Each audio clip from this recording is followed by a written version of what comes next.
En el cuarto John, donde los amas estaban reunidos en tu nombre, ya me probó duro. El maestro Yahushua está conmigo y no me ha abandonado. Mi corazón fue bloqueado por ya me salvó, ya me salvó. Nos ha sobrevenido ninguna prueba que no sea común a todos los hombres. Pero fiel es Yahweh, a quien no dejaréis probado, más allá de lo que podáis soportar. Pero con la prueba también Él escapará, para que vosotros podáis soportarla. Ya no tientes a tus hijos, ya no tientes a tus hijos.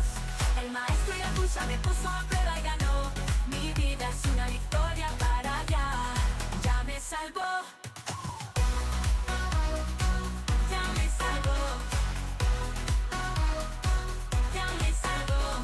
En el cuarto John, donde los más estaban reunidos en tu nombre, ya me probó duro. El maestro Yahushua está conmigo y no me ha abandonado. Mi corazón fue bloqueado por ya me salvó, ya me salvó,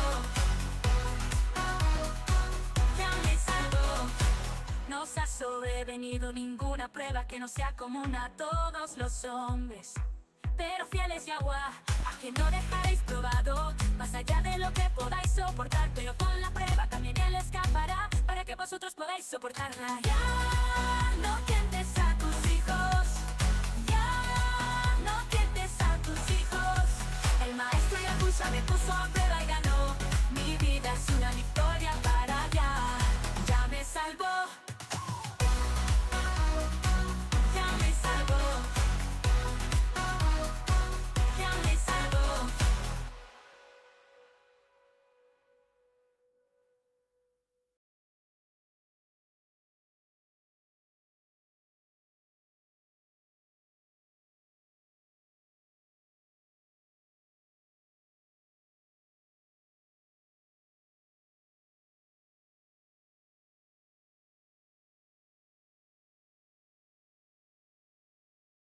En el cuarto John, donde los amas estaban reunidos en tu nombre, ya me probó duro. El maestro Yahushua está conmigo y no me ha abandonado. Mi corazón fue bloqueado por ya me salvó, ya me salvó. Nos ha sobrevenido ninguna prueba que no sea común a todos los hombres.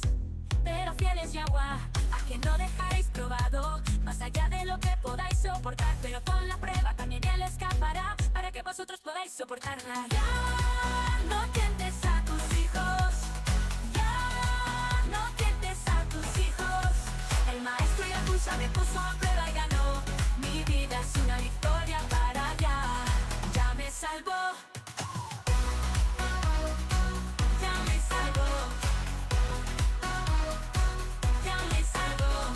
En el cuarto John, donde los más estaban reunidos en tu nombre, ya me probó duro. El maestro Yahushua está conmigo y no me ha abandonado. Mi corazón fue bloqueado por ya me salvó, ya me salvó, ya me salvó. Nos ha sobrevenido ninguna prueba que no sea común a todos los hombres. Pero fiel es Yahweh, a quien no dejaréis probado, más allá de lo que podáis soportar. Pero con la prueba también Él escapará, para que vosotros podáis soportarla. Ya no tientes a tus hijos, ya no tientes a tus hijos. El maestro Yahushua me puso a prueba y ganó. Mi vida es una victoria para ya me salvó.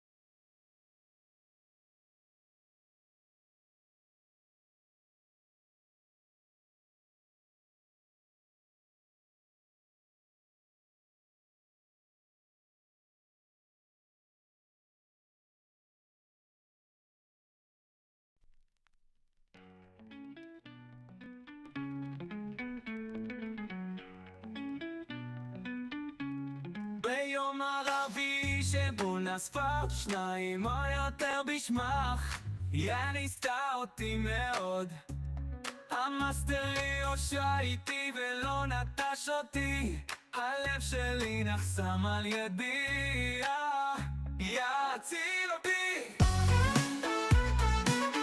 יציל אותי.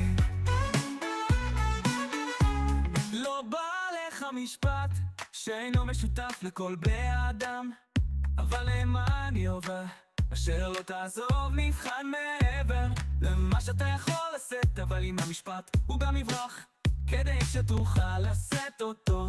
יא אל תפתה את הילדים שלך, יא אל תפתה את הילדים שלך. מאסטרי הושע בחן אותי וניצח, החיים שלי הם ניצחון עבור, יציל אותי, יציל אותי.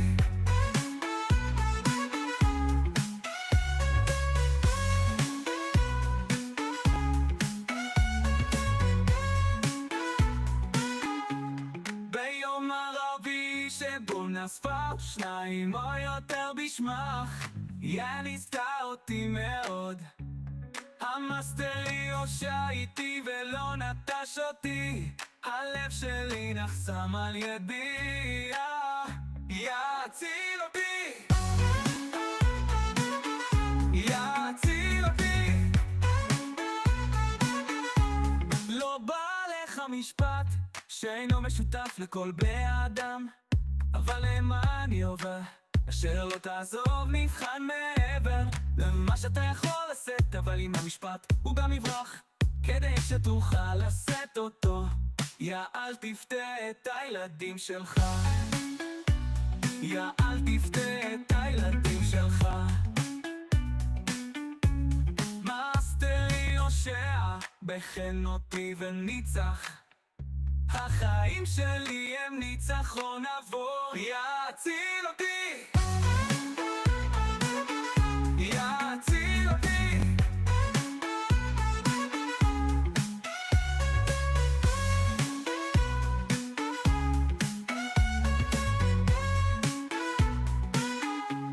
ביום ערבי שבו נספה שניים או יותר בשמך, ניסתה אותי מאוד, המאסטרי הושע איתי ולא נטש אותי, הלב שלי נחסם על ידי, יציל אותי.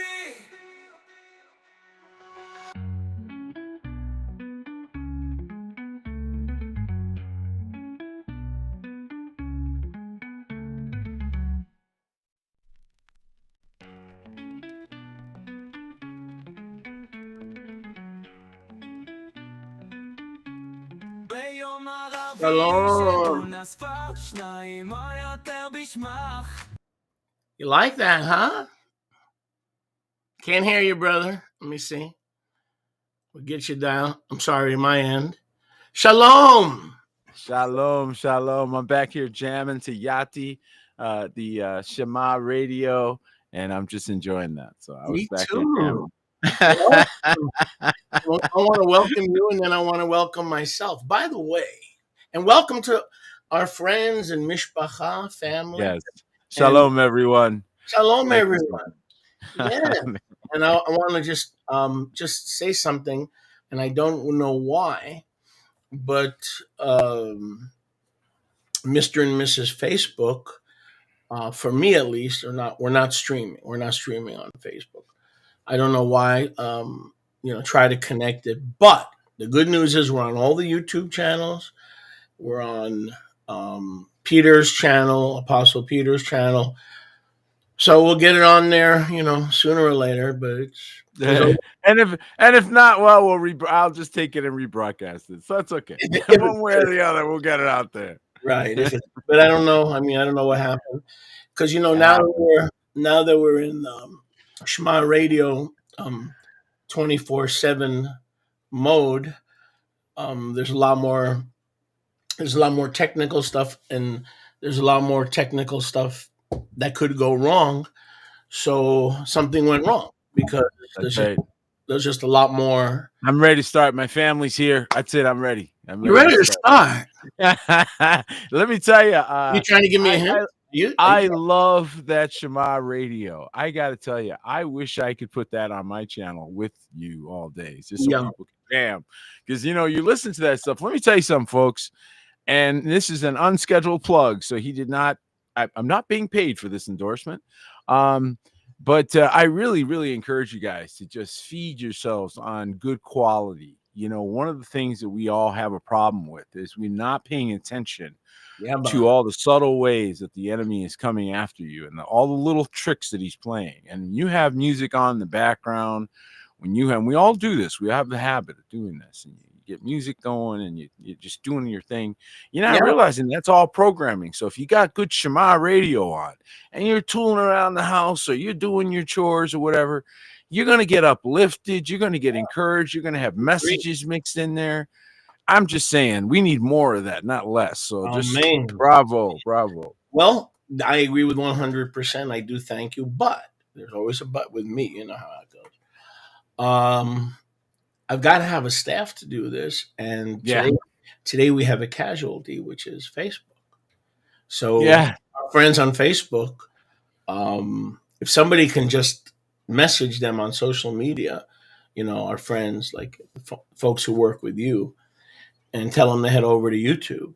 That would be great. And to your channels, because you shouldn't be having any issues with your channels.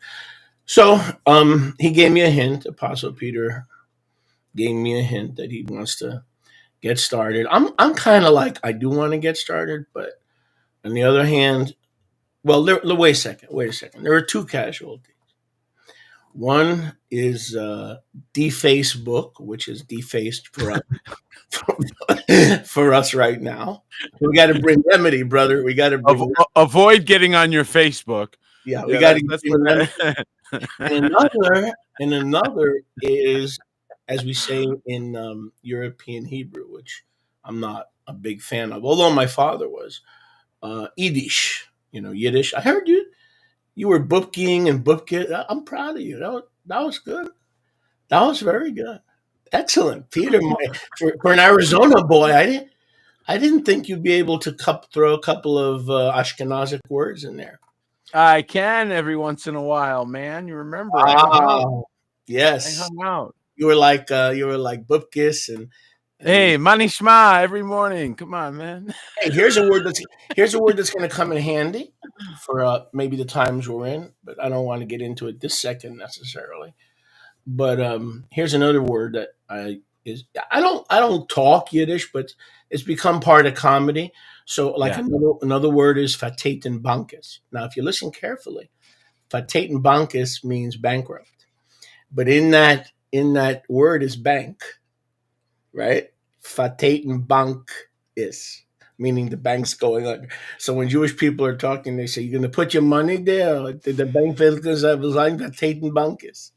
But it's just interesting that the bank, right? Because the bank failure, things we're seeing in community banks.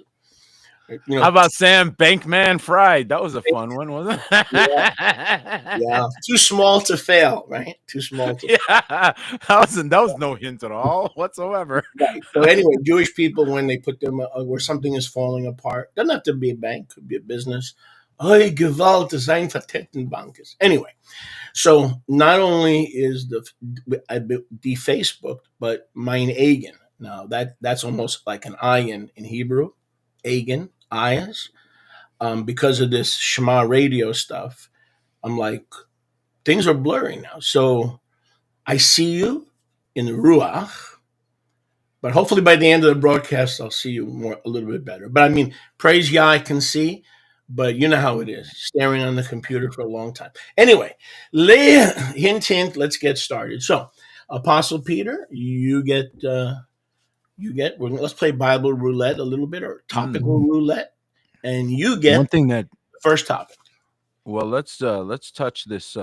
There's a couple topics we can talk about. We're heading into the brand new year, and as is generally the case at this time of the year, there is a little bit of confusion because you have the various mechanisms for appropriating the thing we call time. And there's always a sort of conflagration. And yet we have very specific and precise tools like a sundial or other tools to help us to be very, very, very precise. And this allows things that otherwise we wouldn't be able to resolve. So I'm grateful that we're where we are. Unfortunately, I think there's a lot of people that are still struggling with that. So I think that's something that we should talk a little bit about, why Sure. we're so confident where we are, why we're so confidently able to say, you're about to see the new year here in just a few days or 2 days. Yeah. That doesn't move. It's not something that can be moved or manipulated by men. Yeah. Which is, I think, one of the biggest things that has really been a barakah to me since 2018, when this matter was finally resolved for me. And it took a certain extraordinary event. So those of you that are out there still vacillating, just understand that it's not a small stronghold to break. It took quite an effort. It was quite a thing for it to bust through. And then when I got it in 2018, I remember I stood up in the midst of the fall feast and had to make the correction right then. And that was a big thing, because you're doing it publicly. You're admitting that, hey, I had it wrong. We had it wrong. We're wrong on this timing. We need to shift. And we shifted by the Ruach.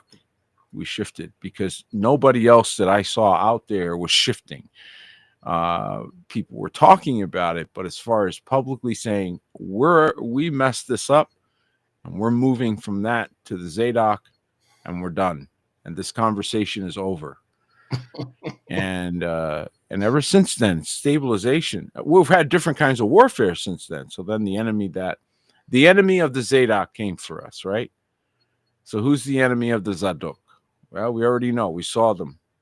So that's who you got to deal with. As soon as you make that switch, you're going to deal with that battle. The ancient battle that you read about in the scriptures, that you can read in Matthew, Mark, Luke, and John, that you see this contest going on, this battle, okay? You're going to enter into the battle the minute you shift to Zadok. That's true. I love that you were able to bring that the dialogue. Go ahead, brother. My take on this, and this is, as you said, through 3 or 4 decades of struggle, not just being wrong, but right struggle. Mm-hmm. I came to the conclusion that Callan fusion, not all of it, but a lot of Callan fusion, as we approach the new year, is self-imposed. Because we're still trying to tell time. It's the kindergarten teacher, it's the first grade teacher, it's the high school teacher who taught us how to tell time. Like Wall Street tells time, or like Main Street tells time, or like K Street tells time. We're Yisrael. So here's what the Father showed me. Who when you read Scripture, can you tell Scripture? No, you study Scripture. And then what do you do with Scripture? You rightfully divide it, right? Same thing. Correct. In order for you to understand time, you must learn how to divide time. That's what the Father does. He is time. He's in time. He's outside of time. He is time.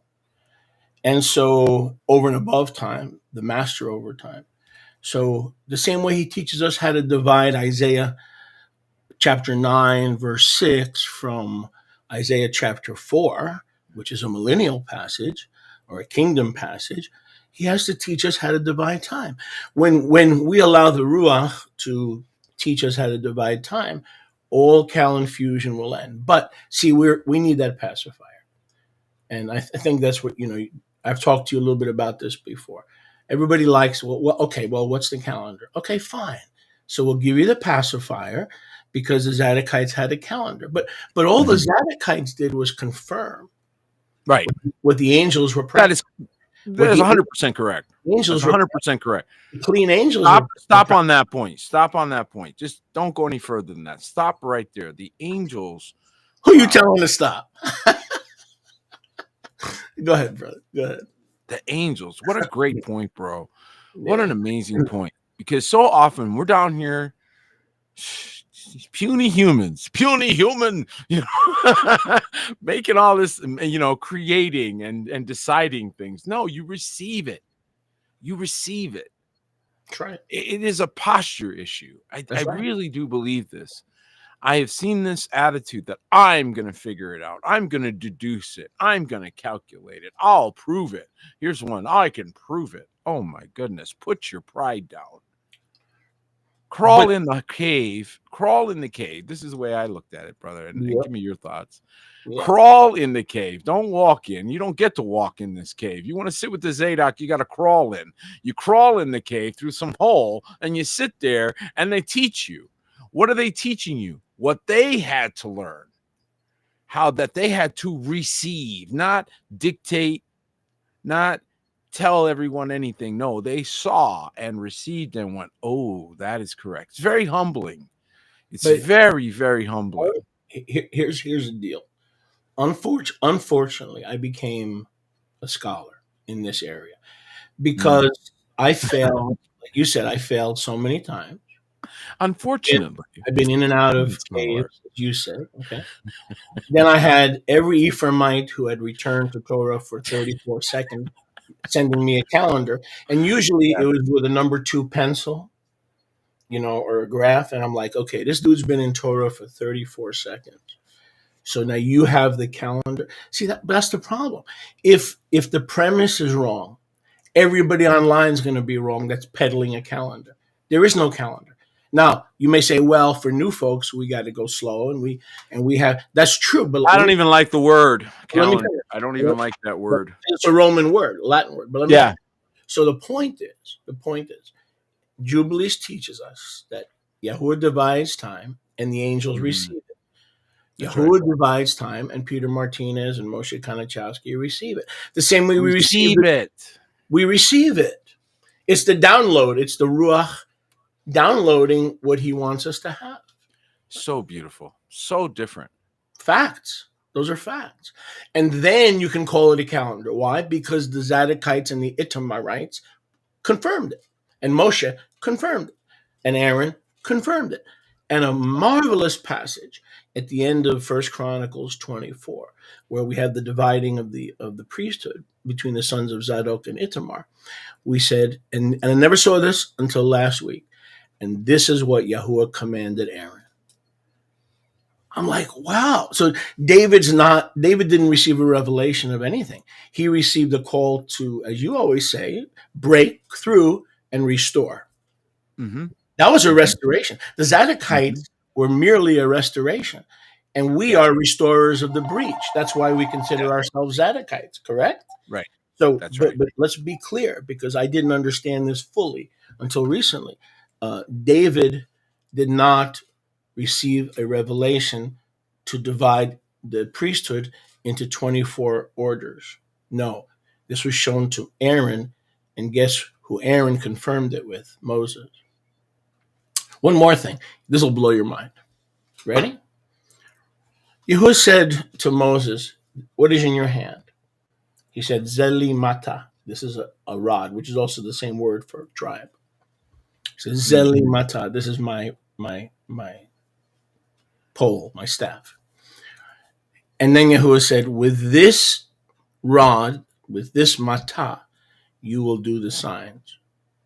Not just before Pharaoh, but the Genesis 1:14 through 16 signs. In other words, stick it in the ground and do the signs of the Pesach, the signs of the Aviv, the signs of the 7th month. He says, with this rod. So the original calendar was a rod of Moses. That's right. Fact. Okay, folks, slow down and pay attention to what he just said. Because what he's essentially telling you is that what he is telling you is that the sundial, that is the rod, all right, has to be used in order for you to get correct. Yeah. So how I can say, oh, I think, I think this, in my grand wisdom, I think this is right. Yeah. Right. But how do I know? Because I must guard the month of Abib. That's a protecting word, the same word as used for the guarding the way to the tree of life. Okay, so That's right. there's no lightness to this word. It's a very heavy word, and when you realize that it is the light that tells the truth, I gotta say that again. The light tells the truth. Beautiful. Yeah. When it's the light telling the truth, it's not personal. The light, it's not up to you or me or anybody else. Light and the miracle. The rod is symbolic of the miracle, supernatural working power of Yahuwah. It's a miracle to rightly receive time, because everybody's learning how to tell time. This sounds weird, yeah. Receive time. But was not that the signs by which Yisrael would be delivered? In every way, from Janus, from Ishtar, not just from Pharaoh. That rod, that was an ancient sundial, or the first sundial for that matter. Now it's true, Yahuwah probably told Moshe, now listen, you can't just stick it in the ground because of the latitude you're on. That's right. So you might have to angle it 30 degrees or take the rod and just angle it 33.3 degrees, bro. Now I'm scared. And so what did he say? He said, if as Moshe lifted up the pole in the desert, if I be lifted up, I be drawing all men to myself. So we cannot deviate from this. We certainly cannot ignore this. We are looking at a stake in the ground, which Moshe, by the way, would end up wrapping a serpent around. Yeah. And by the way, I believe this is huge telling. So he is letting you know, before the flood, the way in which, I like to say it this way. I don't know if Moshe will agree with me. I don't know. We'll see. But I'm right. You're right. Let's eat. Of course. Yeah, let's eat. Before the flood, this tactic was used to great effect. Yeah. And I like to say, when you're wrong about time, you're wrong all the time. That's true. And so you're in a state of error on a perpetual basis. And I believe it's a bit of a frequency thing. And I don't believe it's a bit of a thing. I think it's a frequency thing. And I think if you're off frequency, you're in the spirit of error. And this means all error will manifest. So you see pre-flood, what did he say? The earth was filled with violence, the desire to violate and the desire to control another using their selves. The one control another person, this desire to violate each other. Okay. And the earth was filled with it. Who did Yahuwah sent Enoch with remedy to this problem? With remedy. And one of the things that he hit on when he's closing these demonic doorways that you all opened on earth, right? One of the demonic doorways he shuts down is this issue by sharing the heavenly tablets and expressing what you just said, that the angels are the ones, the Malakim, keep the time that Yahuwah released. They received it and manifested it. And so we don't dictate anything. We sit and receive it and sync up, if you will. So Enoch synced them up. Noah and his family were on correct time. I like to say it this way too. The only people that survived the flood were the people who were on Enoch time. That's true. See, but religion tells us that the angels don't need time. They live outside of space and time. Well, guess what? That is a lie. See, again, if the premise, not true. Look, Jubilees makes it clear. Enoch has made it clear that that they are guarded and conduct themselves the same way we do, and they're part of That's the right. assembly. They're part of the Shabbat assembly. We didn't know Yes. that until the Dead Sea Scrolls. That when we gather on Shabbat, the angels are required to gather. So there's the assembly above and the assembly below connecting. It's the same thing with time. Do angels need time? No, but in order to connect with the messengers like you and me below, they keep time as an act of worship. See, we keep time out of necessity, but the angels keep correct time as an act of worship and to identify with us. And then when we obey the Father, we also identify with whom? With the Malachim. It's beautiful. It's just I and you and me. It's that whole wheel within the middle of the wheel scenario. It's a beautiful thing. So to confirm, if I may, what Moshe just said, Your to program. confirm what he said is the angels have to align themselves with time. Where do we see this confirmed? Well, the scripture tells us that those who fell because they did something specific. They left their first estate. Now, Yahuwah describes this. He tells you that they did not appear at their appointed time. So they rebelled against his schedule. That's true. And as a result of their rebellion from his schedule. So if you don't think the schedule is important, this whole thing started because some bunch of angels decided they were not going to show up on time. Mm-hmm. Okay, just to cut it to the quick. And so life and death are on the correct time.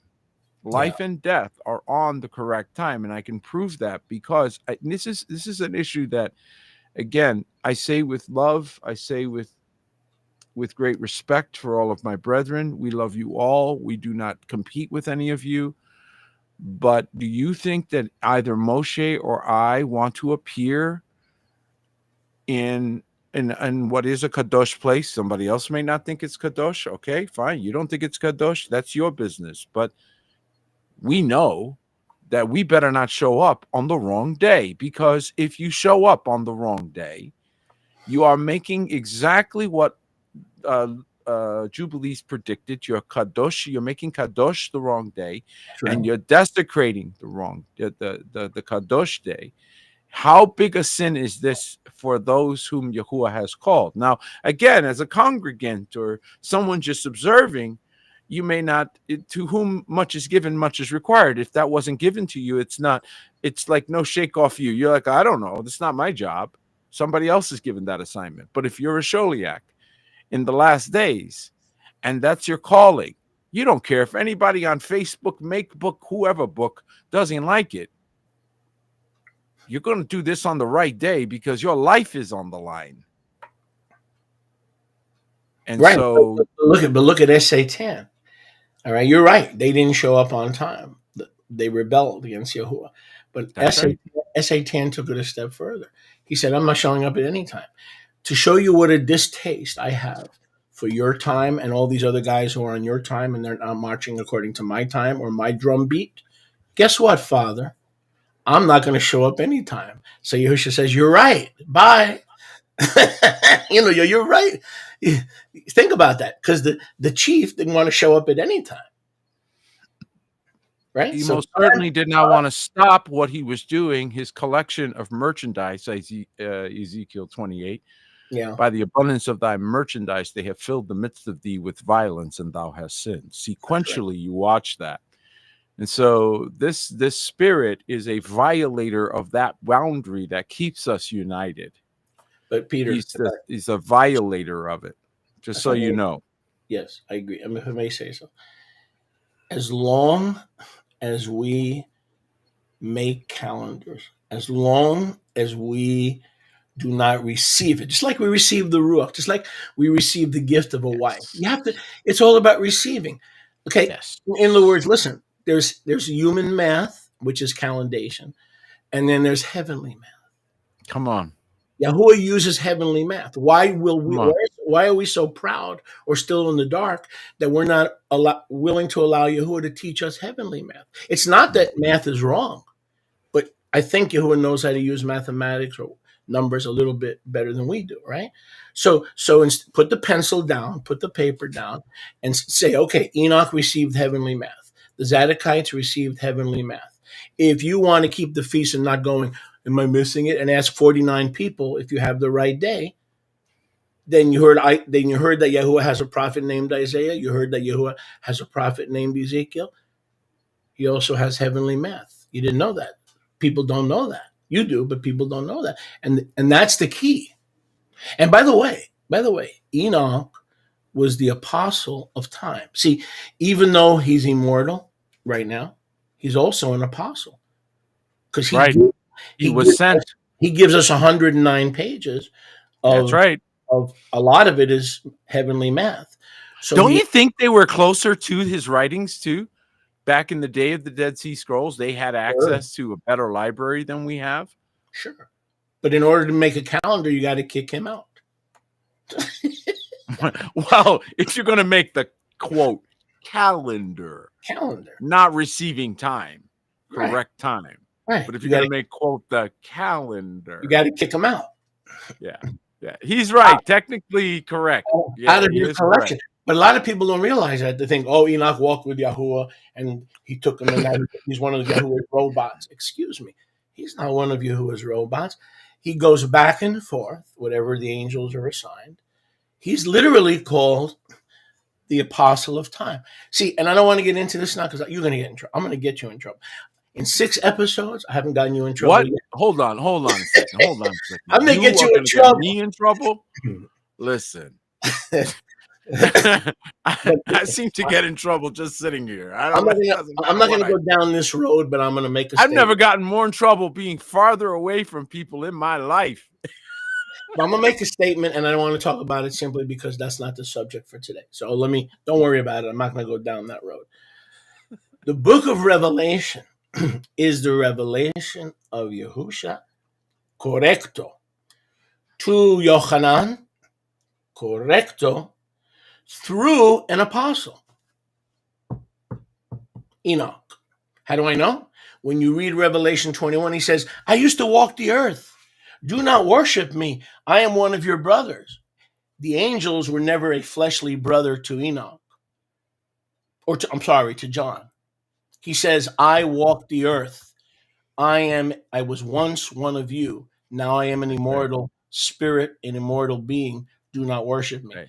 It is Yahusha's revelation to Yochanan, true, but the apostle giving it is clearly defined as someone who used to be on earth, Genesis 5, and walk with human beings and is no longer walking with human beings. So to me, it's clear.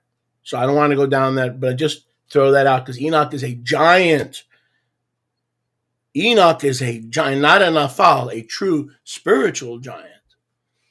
He's entrusted with time, but he also gave the final revelation of some people's canon to Yochanan. And everybody holds the book of Revelation in high esteem.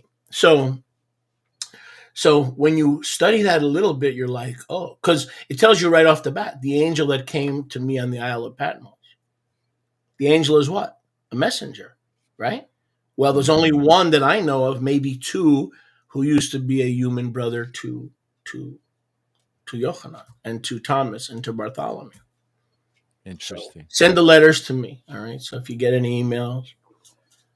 Now, somebody's going to say, well, I heard Moshe say that Yahuwah didn't give the book of Revelation. Well, if that's what you heard wrong. I didn't say that. He did. Yahuwah gave the book of Revelation. Yahushua Mashiach. But the question is, who was the angel? Now, if you have it, like I've heard you say, if you have a better theory, I'm all ears.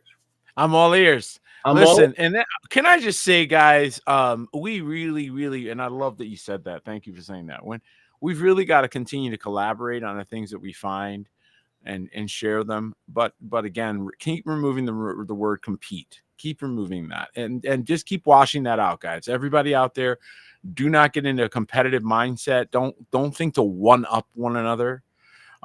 Be rejoicing as you share things. And one of the things I love about our interactions, I learn every time I sit with Moshe. I learn something. I dig in an area that I didn't otherwise dig, and so this is the whole point of these conversations. It's not to dictate to anyone. It's just to say, hey, did you know this? Did you know that? Did you look in this area? We've spent a little time here. You may want to look at this, and then as you do, you're going to receive.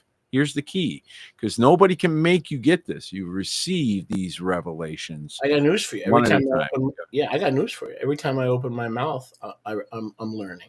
It's not like I come in and I say, okay, I'm going to teach Peter something, or I'm going to no. As Yahuwah lives, when I open my mouth, he's teaching me. That's why Hebrews 4:12 is true. It's a two-edged sword. That's right. That is correct. They're getting shaved, and I'm getting shaved. Oh, I have conversations. I'm sitting talking to Paul, or I'm talking to one of the other leaders or elders or somebody, and I'm typing half the time because I'm like, oh, that was good. Oh, that was good. Write that down. Oh, that was good, because you get things as you go. So out of the belly, the rivers of living water will flow, and out of the abundance of the heart, since your heart is stayed on him, the mouth is going to speak. And so you're going to have abundance of revelation as you just keep walking. But I just want to encourage everybody, please, please, please remember this. This continues to distinguish us from the fakes, the sons of darkness, the Pharisees. I want you to just see them in your mind. Just see them, not in the water, not obeying, no, standing on the edge of the water, yelling at John, trying to have a confrontation with John while he's trying to baptize people. Okay, literally, can you see the scene? Can you see these guys? Unbelievably arrogant, unbelievably, disgustingly proud, and then on top of that, being jerks, not letting people through. Like, you got to push your way through to get to John because they were blocking the way. So when Messiah says this parable, says you don't enter in and you block the way for others, he's telling you exactly. They literally blocked people who were trying to get to the baptism. Right. If you think it was just they stood there and pontificated, no. They actually physically were trying to stop people, like they had derangement syndrome. How many know a modern example? Like we see people with a little derangement, right? Well, take it back a couple thousand years, because these guys were in the business of putting demons into people. Well, that's what they were in the business of. Peter, Yahusha is ruining their demon insertion business. Go ahead, brother. That's why the Pharisees don't use the sundial or a pole like Moses did, because the sons of darkness, they don't want the light that you need. Like you were saying earlier, you need light for a sundial or Moshe's rod to work, right? Well, why would you expect the sons of darkness to use the light? So what do? They look for the dark moon. Think about this, because we're talking about time. That's right? Am I right? We're talking about time. Mm-hmm. So this is where I came from and where most believers start. Some kind of lunar or solar lunar calendar, hybrid, mixed breed calendar, mixed breed. So, like, check this out, Pete. Maybe you can explain this to me, because I'm not that smart, and I'm serious, okay? They used to train me to run outside and look for the dark moon. And don't forget your binoculars. Well, wait a second. Are you had binoculars? No. For years, they had me. I was 20, 30, I don't know, decades. I was running out looking for the dark moon, okay? Now, the problem with the dark moon is what? Da-da! All right? It takes 5 days to see a crescent, 4 days. But what happens if it's cloudy for 2 weeks? You ain't seeing nada for 2 weeks, but you got to be a watcher. So who are the original watchers who want you to watch for darkness? You know the answer to that. So it's not a matter of what calendar is right. Listen, people, because there will be thousands listening to this later, right? We believe that. It's not a matter of who's right. It's a matter of, like you were saying earlier, light or darkness. Peter, I was a nice Jewish boy. Now I'm not so nice. And now I'm a truthful Jewish boy. I used to be a nice Jewish boy. And now, for years, do you see the moon? It's right there, the crescent. I say, the only crescent I see is the one in Saudi Arabia. What am I looking for? Oh, it'll appear 8 days, 9 days, cloud cover, 11 days. Do you think Yahweh wants us to tell time by something you can't see for 14, anywhere from 24 to 14 days a month? You can't see it. So how are we supposed to tell time? Would Yahuwah torture us? Listen to me. Would Yahuwah torture us and put something there to tell time that we couldn't see? I mean, I mean, this is crazy, man. I really didn't realize just how crazy or lunatic-y it was until I was in Israel. And when I was there, watching the practical application of this lunacy. And then I remember we were doing exactly this, 2015. And we watched and we said the moon has not been sighted. And that did not have any effect on the people that had already scheduled their celebrations. They had already scheduled their events. They didn't care anything about sighting the moon. So you guys are the experts at this. This is your thing. And you guys don't even care. Some experts. That's what I saw. I was in Jerusalem and I saw this. And I was like, oh, so if you don't even care, then you obviously don't really take that very seriously. So what is this? Some big joke? and you realize that, yes, to a large degree, you are all figuring out a lot of jokes, a lot of little games were played on you, and all of them are meant to take you just a little off and a little more and a little more and a little more, because what you don't know is that every lie is a portion of insanity. And so by bringing insanity into your thinking, you are incapable of receiving from the heavenly tablets. You're stuck. You are, quote, imprisoned. This is where lies imprison you. That's right. And so the more you got lies about time and about, how he divided time and all of this stuff, you literally go mad. Your mind literally cannot process, because 2 and 2 is not equaling 4. This will make you angry, agitated, and violent. Yeah. So why are you shocked to see that the people who do not get on correct time, for lack of a better way to say it, become violent opponents? They're not just your opponent.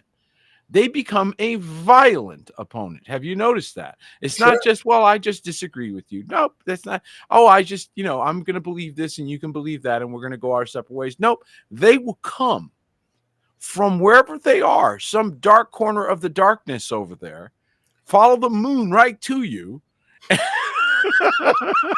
Okay. Like moths to a flame, and say, and then come to you. You're not doing it right. Well, look, if the hate that's in you is the right way, I want to go the wrong way because I don't want to look like you. Right? Yeah. So anyway. Peter, I've studied this for 4 decades. The same way I was one of the original 2 house teachers, I was one of the original true time teachers. It took me a while. But here's what all the people who use solar lunar, calendario. Oh, we don't use the moon like the Muslims. We tenemos solar lunar like that. Ooh, I'm sorry, I didn't want to accuse you falsely. Here's their problem, Peter. And the average John, Joe, or Jim doesn't know this. They tell you the moon has, some lunar months have 29 days. Some lunar months have 30 days. That's a lie. You know that a lunation is 21 days?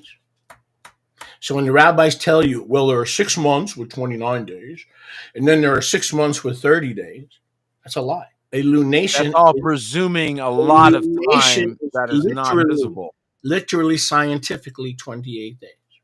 So that means every 29th and 30th day doesn't exist. Now, when we go solar, se acabó. Every month has 30 days. Let's talk about the course of the priests. That's a big topic. That's a big topic. Well, are these courses given out by month or by week? Yeah, good point. 2 weeks a year. They're not given out by month. They're given out by week. 2 weeks a year. Measure. Right. That's the measurement used. So it's not used. Month is not used as a measurement. in that equation, and that keeps the 7-day cycle intact. Yeah. So you don't ever mess with the 7-day cycle. These are all critical elements, again, folks, that you break when you play with these things. And the result, this is the key, is what you should see is increasing lawlessness and a desire to violate or violent behavior. Mm. And this is something that I have witnessed repeatedly, is especially what the Dead Sea Scrolls call sons of darkness, is they are not nice. And if they could, they will kill you. That is true. To win the argument, to win their battle, to win their fight with you. That's true. Killing you is totally acceptable. Totally acceptable. That's right. Just kill you. Yeah, but let me do a couple of things. I want to remind folks that pardon me, we're not on Facebook. So if you can just let people know to go to YouTube, they want to watch us live. So Facebook is not working. So please just take a minute and message someone and say, yeah, you can catch the broadcast on YouTube. So getting back to the moon thing. But here's the problem, and you see it, but people, if I said to the people, and if I said, Friday is missing, it's a 7-day week, but it's actually, there is no such thing as Friday. All of you would jump ship. You would look for the Titanic so you can join them, right? Hello? Brother, their calendar is wrong every month because those days do not exist. Look it up. You can AI it, you can Google it, you could BI it, you can CI it, or CIA it for all I care. That's what happens when you don't receive time. Right. And here's the thing. Everybody who follows a calendar, even some of your former buddies, my former buddies, right? Here's a problem. They go online, they look for the moon phases, or they look for the U.S. Naval Observatory, or they look for NASA. Okay, so let me get this straight. All year you're busting NASA. There's a flat Earth. There's a firmament. Nobody can traverse the firmament. But when it comes to determining the Kadosh thing, that you go to NASA for. You go to NASA. Which one is it, brothers and sisters? Which one is it? Choose ye this day whom you will serve. If NASA is a nachash, a snake, and they're corrupt, you better learn how to tell time with Moshe's rod, and ask Yahuwah what angle to stick it in based on your lateral position. It's not hard. It's just a little work. But Kadosh work is good work. Yes. Right? Kadosh work is good work. But it is so ironic, and we're talking about people who do follow the time of heaven, and who are learning how to rightfully divide time. They mean not well. by revelation, though. What I'm learning, though, brothers, there's some people that just go along to get along, and then there are people that get revelation. They're not the same. Can't use Google. That's my point. In other words, why not? Doesn't Google tell the truth? Why not? What's wrong with Google? You got a problem with Google, bro? Google tells you exactly when the feasts are. Just type it in. Just say, when's Passover? Google will tell you, right? That's a rhetorical question, right? It'll tell you when the solar lunar time. Doesn't Google always tell you the right day? Come that's on. The point. Come on. But brother, listen, the people that are arguing with you, and many who argue with me, they are relying on whether it's Google, whether it's whatever, okay, but it's usually NASA and the U.S. Naval Observatory, which by the way is where JD now lives, in that thing over there. So which one is it? NASA stinks. NASA lies. The Earth is flat. The Earth is rectangle. Nobody's ever been to the moon. The moon thing was a hoax. Okay, fair enough. You're entitled to your point of view. And then when it comes to determining the most important things. Right. How ironic. It's a very good point. Very, very, very good point. And how many of us right now are going, oh boy, you know what? I'm guilty. Right? This is why it became such an issue, guys. This is one of the reasons why this topic became a front and center topic for Remnant House. And then in 2018, as I said, I produced a broadcast that's still on our channel to discuss this very issue because, as a matter of fact, they deleted my channel. I had something like 40,000 subscribers. They deleted everything. And I had to start a new channel. But I went back and got that video to make sure it was on the new channel because, but it was right after that, as a matter of fact. So you have some very anti-Zadok forces in the earth. Yeah. They are very, very strong. They are very angry. And they have sent out their minions with great anger and wrath. So don't think lightly of that. And remember what I told you guys the other day or on Shabbat. There are people who are paid to cause division. Yeah. They are literally paid. Google pays them to cause division. You laugh, but it's so true. Yeah. And when I figured this out, I went, "Oh my goodness, these I'm are laughing at the enemy. Yeah, the enemy's crazy. These are human traffickers, and what their whole thing is to recapture lost slaves. So they have an anti-evangelism. These are the guys that go out and capture any slave that got loose. And they're very good at it, folks. They use humor, they use ridicule, they use all the things written in the book of Mark, chapter 4, to get you to drop a word. Drop that word, right? So remember what he told us. He said the first attack would be a snatch. You just forgot about it. He distracted you with some other nonsense. You forgot what the word was, and you dropped it. The second attack is what you're seeing with these, Google channels and people debating and what have you. They're not pursuing the truth. They're only trying to ridicule. They're only trying to shame. They're only trying to make you drop that word. So if you can see it, you go, "Oh, that's what this tactic is." Yeah, but when they drop this word tactic. Go ahead, brother. When they do that, it's not anti-Zadok in its originality. It's anti-heaven. It's an anti-heaven, anti-Mashiach. Yeah, it's an anti-heaven position because who are the ones who were keeping clean time? They were the Melachim, right? Right. So it's an attack on the Kadosh people. Pardon me, the Kadosh Melachim, the Kadosh angels. That's the source of those who rightfully divide time. So you can attack the Zadokites, but you're actually coming against the clean things of heaven and what's going on in the heavens. You're coming against clean angels. You should be coming against unclean angels. So those who are ridiculing or violently, like you say, violently coming against the Zadokites, let them understand from this day forward, they're coming against Yahuwah's servants, the heavenly angels. You are a chosen generation, a royal priesthood, a kadosh nation. So when you said you thought it was a slip of your tongue, no, it is a kadosh people.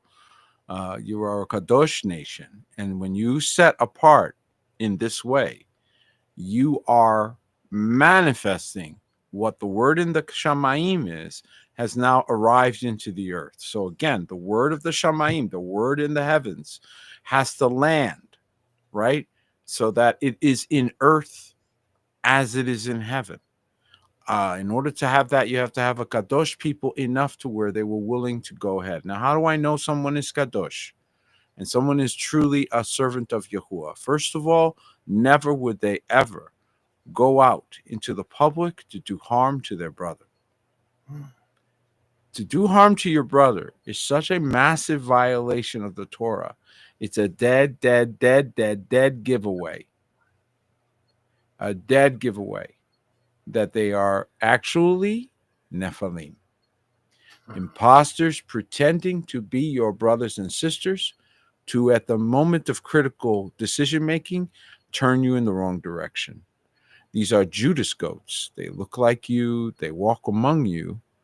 But they changed tactics. They decided they couldn't beat you, so they decided to join you and then infiltrate and change the way you think. So the sons of darkness tactics are very clever and they're diabolical. With their intention is always the same: to steal, to kill, and to destroy Yahuwah's anointed. Yahuwah's anointed. Yes, Yahuwah. But look, Yahuwah works through many channels, right? Many veins. Look, what is restoring the hearts of the fathers to the children? The spirit of Elijah, right? Right. Well, that's not the only spirit of restoration. The spirit of Enoch is restoring the ability to rightly divide time. Right. So the spirit the spirit of Enoch is no less important than the spirit of Elijah. While Elijah is restoring the hearts of the fathers to the children and the two houses of Israel to become one new man, Ephesians 2, at the same time, the spirit of Enoch is revealing heavenly time. That spirit is alive in the earth. Yes. That spirit is just as much alive as the spirit of Enoch. And both are needed. Getting back to what you always say, well, what's the competition between the spirit of Elijah and the spirit of Enoch? None. They have different assignments. Right. They're different assignments, different callings. Different assignments. Right. And why should there be any competition? You think about this. Where does this come from? This comes from a hunger or a lust for something, right? This is where this comes from. And there should not be. I celebrate. This is the true father's heart. And this is what I believe. You can all decide what you believe, but I believe the father's heart celebrates everyone's victories. Yeah. Think of a father when he looks at his family. He doesn't say, darn that Johnny, he's better at baseball than me. He doesn't care. He's happy Johnny's knocking it over the fence. Yeah. Okay. I look at my grandson. He's a super athlete. I'm always proud of him. When he was 3 years old, he could throw that softball.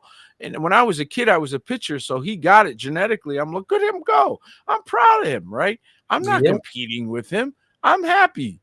I'm delighted. If one of the people that I taught, I used to teach people to play golf. And if you got a birdie, I don't care if I got a triple bogey. I'm happy you got that birdie, man. I'm celebrating with you. That's a father's heart. And by the way, I think that's where we're all going. So, where you're getting to the point where you just celebrate each other. You love one another, really, truly love your brother. Okay. And I mean, it's not easy to demonstrate. I've had people that I knew were my enemy. I knew people were sending me notes before I did anything for the person. Saying, this guy's your enemy. Watch out. I'm like, yeah, but I love people. And I'm not going to stop being a person walking in love because you're dedicated to hate or snares or anger. I'm going to walk in love regardless. You're not going to change me. You're not going to modify me because of the way you're behaving. You're just going to look bad. Very good. Very, very true. Yeah.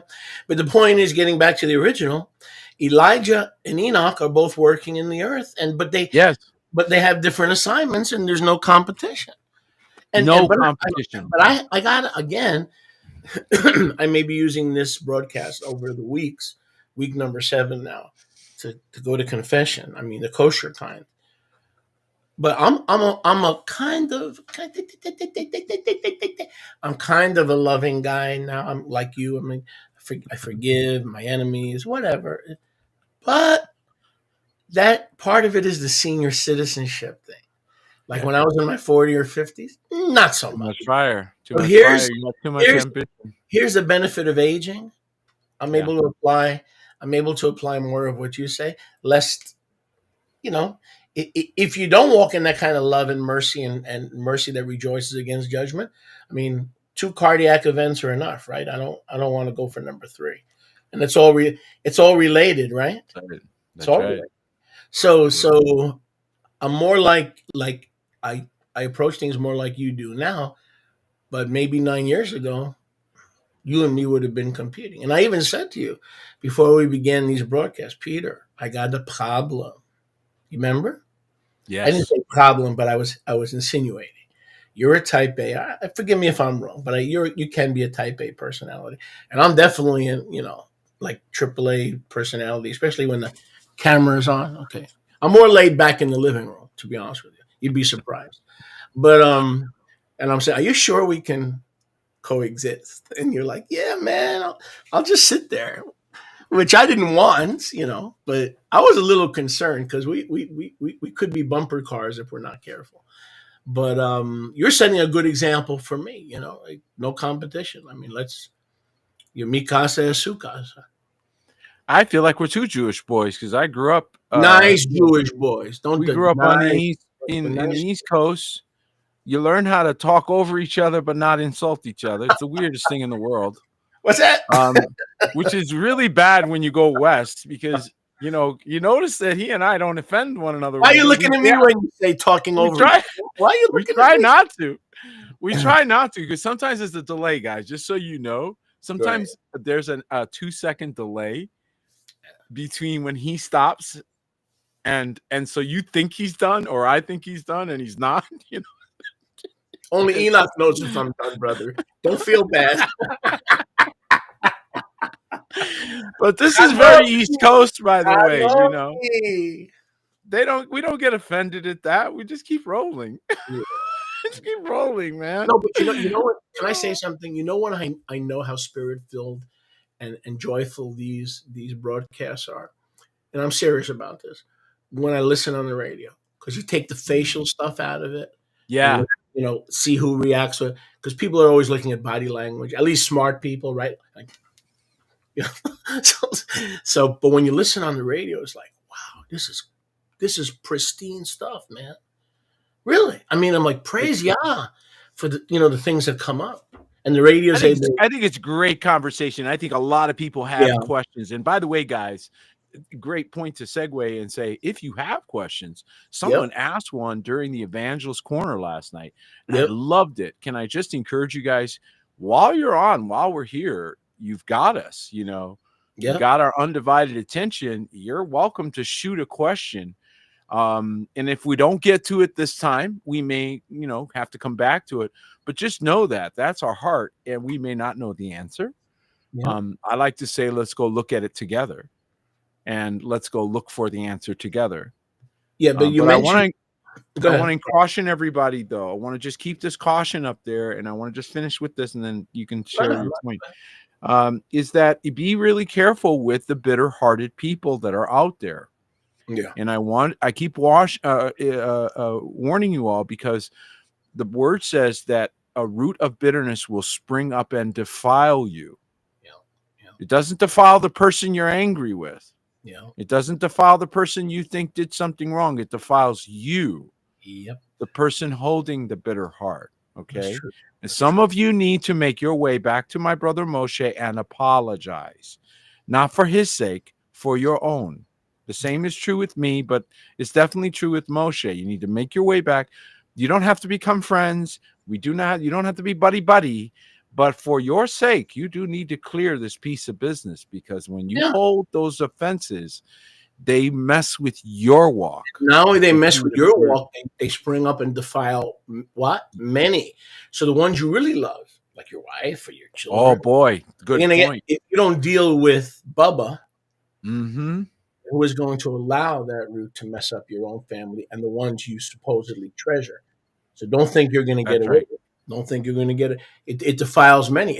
If it defiled yourself, it wouldn't be a problem. It wouldn't be that big of a problem. What makes it a bigger problem is it's defiling many and Achan, and now you got the hidden thing, and then you got the 10. Right.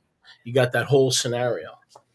That's right. Right underneath here, you see contact information. Okay, no one has an excuse for not picking up a phone or an email if you have a problem, a question, you're offended. Do not think that Yahuwah will look favorably upon anyone who goes out there and does it their own way. Okay, if you do it your own way, you're gonna get yourself in trouble. I'm just warning you so that you don't get in trouble. I'm gonna just touch on this and then move on, okay? Because we want to lift up Yahusha, but I just want to touch on this. The people, when I came into the Remnant House, okay, and I'm still there, the people, they dried up, man. I've never seen it happen so quick. It's like the fig tree that Yahusha cursed. That like you said, I know what you're going to say. We don't want judgment on anybody. We want mercy. Right. I know what you're going to, and I'm agree with you. But I've never seen stuff dry up that quick. Not a single video has come out of any of those places. Now, I hope and pray that they're under the conviction. I mean, we can only hope and pray. But don't mess with Yahuwah's fig tree, because he'll dry up your fig tree. Remember? Master, why'd you curse that fig tree? Be quiet. I know what I'm doing, right? So that whole thing is dried up. All those sources that were coming against us. Now they Right. may be secretly talking, but publicly they dried up. Yeah, who dried them up? Try going live. Then maybe they can't go live. But like you said, we in the end we want them to make the shuvah and so forth. So here's a question.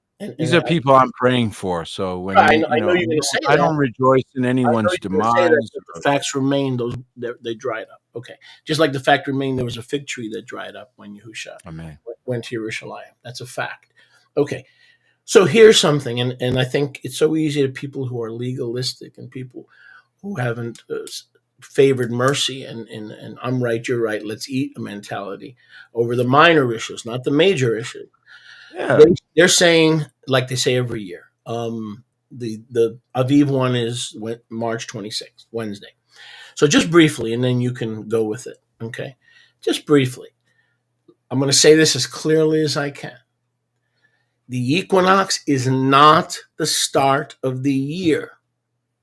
It's not even the start of the season. It's the permission slip so that when the appropriate time rolls around, the Yom Revi'i, right? When you assign the sun, the moon, you can't have time without the assignments, right? Mm-hmm. So the equinox week is the permission. Now, the Wednesday or the Yom Revi'i of the equinox week is always New Year's Day. People get confused. They say, well, wait, if the equinox is on Saturday. So is that the first day of the week? Wait, no. If the equinox is on Saturday, or Shabbat. Okay, yeah, but is that the first day of the week? Sunday is the second day of spring. No. Listen, let me say this again. The equinox is not the first day of the year. It's not the first day of spring. It's the permission that when the next Wednesday rolls around, or the closest Wednesday, The closest within 4 days. that 7-day window, within that Right. 7-day window, you may begin the year. Right. And so this is why we confirm it, folks. And the equinox is a part of it. So is the full moon. That also has an elemental component to it. And so, they're all present in the guarding of Abib. However, once that is guarded and it is set, was the sun, moon, and stars established on the very first day of the week? The answer is no. It was established on the 4th day of the week. So when you use that method, as the Zadok did, you don't begin day 1. So those people who erroneously say, oh, this is the first day of the year, it is day 1, therefore it is it's Yom Ahad, it's Yom Rishon, it's the first day. No, incorrect. And then they will jack up the Shabbat and they will jack up everything else because they're walking in confusion. And this is what happens. Okay. So it's the 4th day. And the 4th day is always going to be the first day of the year. I know it, maybe somebody might get confused by that, but that's the way it is. And then you have to go from there. So those that are trying to change it, somebody wrote to me, oh, well, you're crazy because if the first day of the year is this day, then the Shabbat should be this day. And it's like, that's if it's the first day of the week. It's not the same. So Sholiak, touch on this because there are people that struggle with this. Here's the argument. I've heard some people say this, and they break friendship. Let me make this clear. This is nothing. Oh gosh, that's another thing. Could you quit breaking friendship over these things? To break friendship over I was guilty. Everybody who didn't keep lunar Shabbat, I used to keep lunar Shabbat. Okay, these are for people who stopped talking to Peter because of a stupid calendar. Okay, and I do mean stupid. All right. I kept lunar Shabbat. 1 week it was 1 month it was Monday, 1 month it was Tuesday. And I heard a lot of people, and I broke off good friendships over a secondary issue because none of us had a full understanding at that time. None of us had, I lost some good people. Don't lose friends and family over this. Because if you're still figuring things out, that means you're using math. You're already in sin. Because I already told you. Pride. We are to use heavenly math. I already told you that. The Zadokites, were not special in this case, other than they received heavenly math. Every time you use human math and you try to convince Peter of a different calendar, you're automatically wrong because you're using human math. Heavenly math is like the book of Isaiah or the book of Ezekiel. It's given as grace and it's deposited into your spirit. That's right. He told you which one to watch and which one to follow, my brethren. When they were not sure where to go, and they asked, how will we know where to prepare the Passover? So what are you needing time for? Well, the whole entire point of time is so that you know the correct Kadosh days, and so that you will line up with heaven. So you are preparing for the Passover. And he tells you, when you go into the city, you will see a man carrying a pitcher of water. The reason why that is very unique is because you would never have caught any self-respecting Jew, Pharisee, Sadducee, or any other carrying a pitcher of water, which was women's work. Only a Zadok would humble himself to do such a task. That's right. Getting back, you asked me about this season. Okay, so look. The year begins on the Wednesday during equinox week. Okay. Well, how can that be? Let's assume, what's the argument? How can it begin in the winter? In other words, if the equinox is on Thursday or Friday, and we begin the year Wednesday before the equinox, we're starting the year on Wednesday. No, because you're making the equinox supreme. The equinox is not a season marker. There are 4 season marker days. Oh, I wish I had an audience. There are 4 season marker days at the end of each season.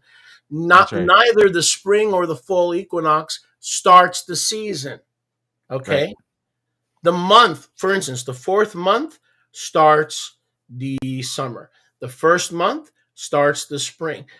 So the spring equinox and the fall equinox are permission slips. In other words, way to put it. It's a great way to put it. Permission slip. That's a great way to put it. You can celebrate the 7th month because the fall permission has been given. You can celebrate Passover and start the year because the spring permission.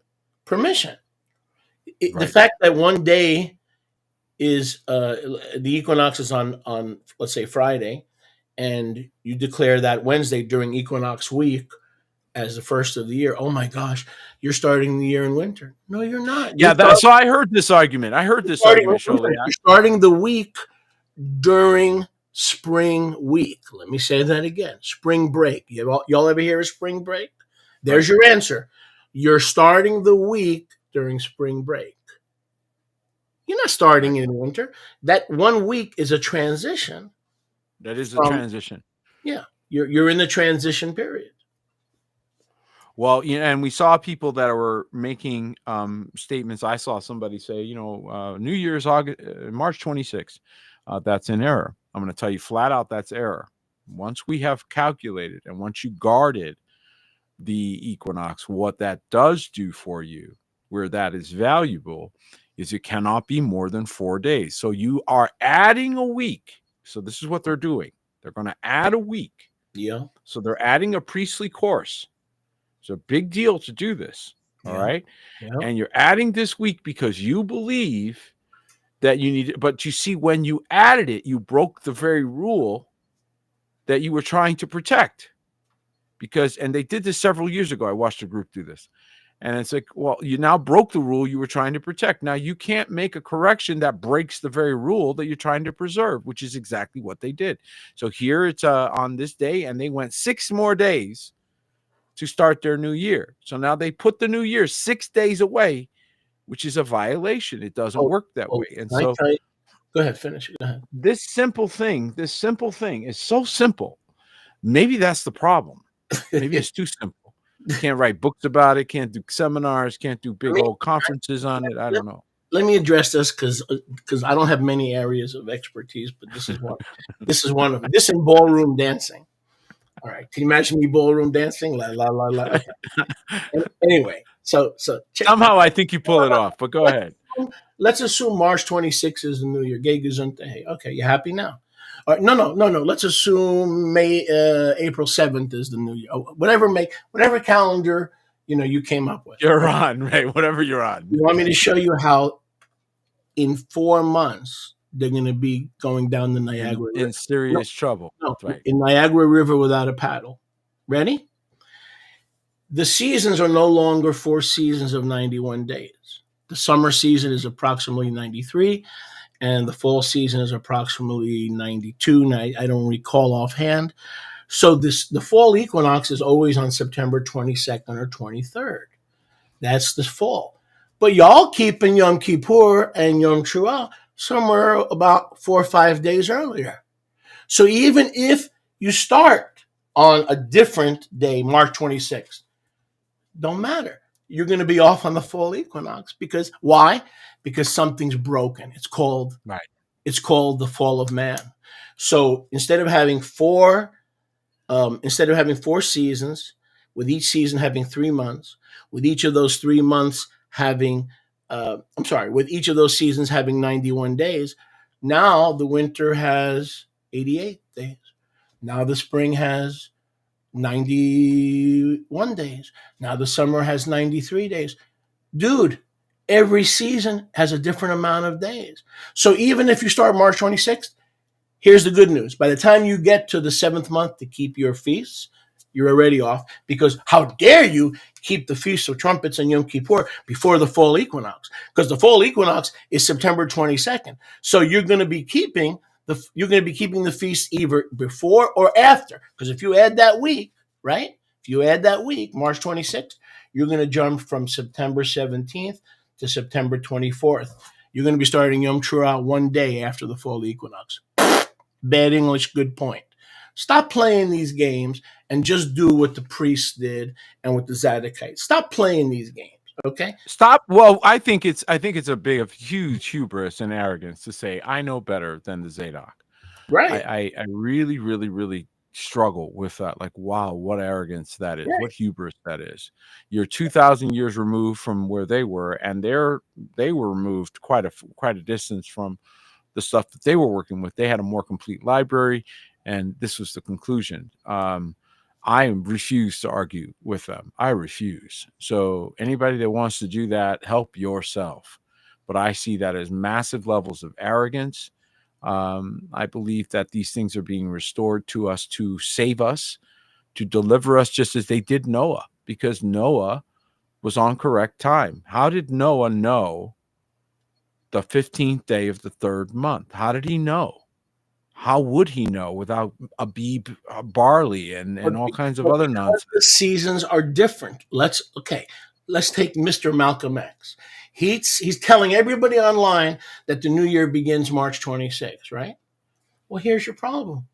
The Feast of Trumpets is going to be with adding 1 week. So it's normally on the 17th of September, let's say. Now you add a week. So you're going to be celebrating the Feast of Trumpets on September 24th. And Bubba, the fall equinox is on the 22nd. So you're missing it by at least 2 days, because the seasons are no longer 91 days each. You see what I'm saying?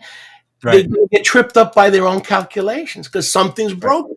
Let's be honest and tell people, okay, if you don't have 4 seasons of 91 days, something is broken. And you know what is broken? We got to go shopping. Why? Because we're not holistic eating from the trees anymore. We have to go to the doctor. Why? Because we rejected Yahusha as our doctor in the Garden of Eden. There were no doctors. There were no emergency rooms. Nothing is the original pattern. Nothing is the original pattern. So everyone who is arrogant and starts March 26th, March 28th, the second day, the first day of spring, you're going to be on either side of the equinox. The original creation is like this. The first day of creation week was the spring equinox, Wednesday. The fall equinox, again, Wednesday. But that was creation week. Has anything happened between creation week and today? This big giant flood. This little flooding thing happened. Because originally, brother, every Yom Teruah should have been. And it looks like the sky was ripped open too. Every Yom Teruah should have been, right? It looks like we got melted buildings and melted mountains. Every Yom Teruah should have been on the fall equinox, right? Am I right? Every Yom Teruah. If the fall equinox is 4 days after the Feast of Trumpets, you're starting the Feast of Trumpets in the summer, dude. Go fix it. I can't. Neither can I. You get it? Somebody else shifting gears just slightly because this is another element that came out. And of course, a great amount of effort. If you go on our website, and I'm sure the same is true with Yati, a great amount of effort goes into consecrating a piece of land, especially where Yahuwah commands His name. Anybody that takes that lightly doesn't understand it. Yeah. And so, of course, Americans are a bunch of pig farmers. So what do they know about Kadosh, right? But I digress. And so essentially they do not understand that which is set apart by Yahuwah is set apart for the reasons that we are discussing. So Kadosh days, Kadosh celebrations, and so forth. And while you can say, well, the feasts, they were held anywhere, it didn't matter, you can hold them in your dwelling and so forth, there is that which Yahuwah does command, where He does designate His name. This is what the Torah says. Yeah. Some people believe that can only be done in Jerusalem, which I think is ludicrous. I think you sent me a video of somebody that went off on a goofy tangent. The first Passover was held in Egypt, so that just blew that whole discussion. But it is a good one because I think that it helps you understand that there are issues of place. Yeah. And the place that Yahuwah commands His name. This is why the 12-stone altar is very important. Consecrated area doesn't have to be, I own a lot of land. So, the section that is set apart to be Kadosh for this purpose of worship is not the whole piece, it's this piece that's here. So, in a place that has a consecration, that doesn't mean the entire state. Just because my brother's in Florida doesn't mean the entire state of Florida is now Kadosh. It just means that this section that he was able to carve out and Yahuwah commanded a place to be worshipped and to be honored has been established. This is very important because there Yahuwah commands the Berakah, because we're dwelling together in Ahad, unity, right? Amen. And so this is the commanded blessing. Amen.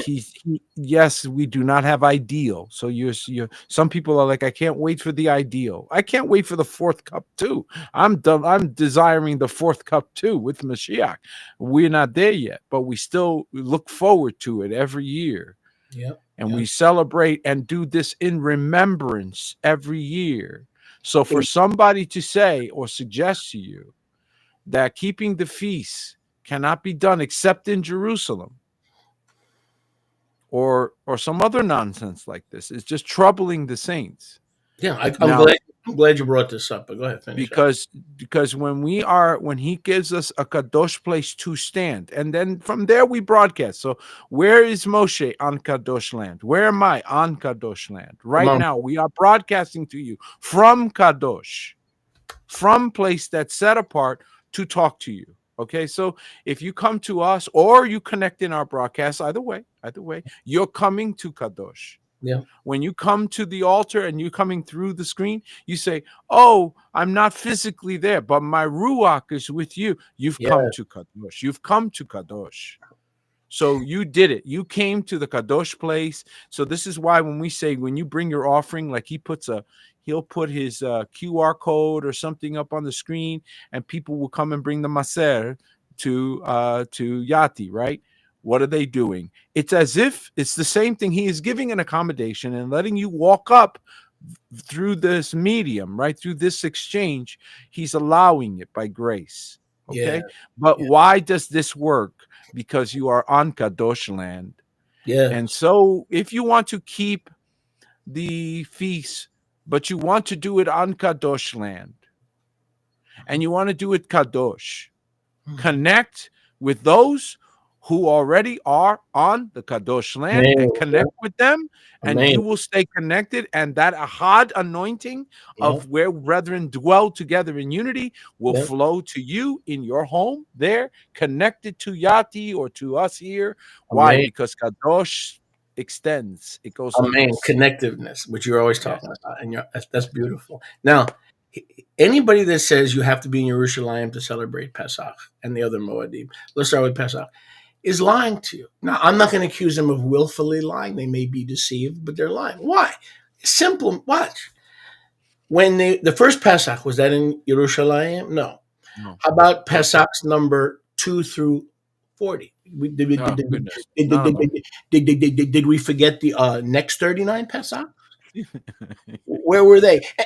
And where was Pesach when Daniel was keeping Pesach with Shadrach, Meshach, and a bad Negro for a bad Negro? He's a bad. He was an Negro. No, so they would keep it. They were serving Yahuwah in Torah in Babylon for 70 years. Excuse me. Where did they go for Passover? Do you think they went to Jerusalem? No. So the idea that you have to be in Jerusalem to obey forever, and you always talk about, Apostle Peter, you always talk about forever, yes? Forever plans, forever covenants, right? That's really what the goal is, right?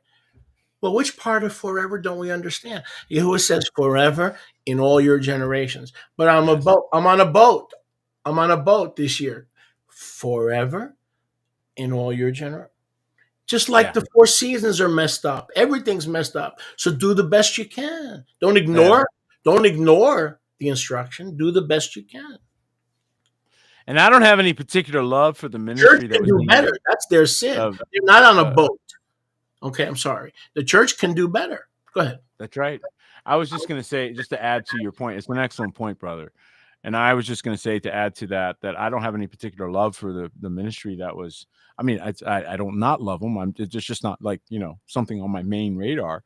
But when I saw this evisceration, it got me very unhappy. I was very unhappy with what I saw because it was opportunistic. This person could easily have gone to the person they had a problem with.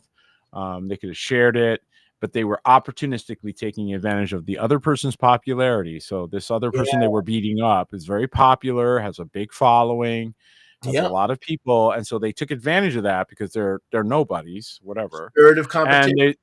And there's just a competitiveness. So it's like, I found something that I can make a soapbox out of. You just outed yourself. It's all you did. You just outed yourself as a Pharisee and an opponent of Yahuwah's anointed. And even if I could find error with this other person that you were attacking, it doesn't matter. Your spirit has been exposed as one that has a defilement. You have a bitter root. And this is why, again, guys, when we talk about the alliance of remnant ministries, the Matthew 18 protocol is not optional. It's not up to how you feel.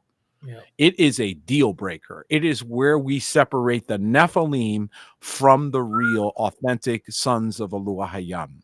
Because he used it as a separator. Why did he tell them this? He said, you do it this way. Why?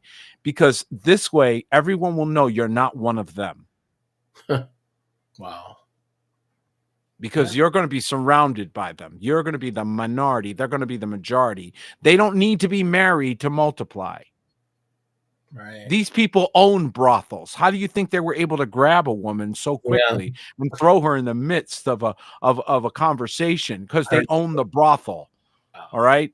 So, when you start understanding who you're dealing with, folks, and you start understanding the level to which they are committed to your destruction, you will change who you listen to really quickly. Kadosh is Kadosh.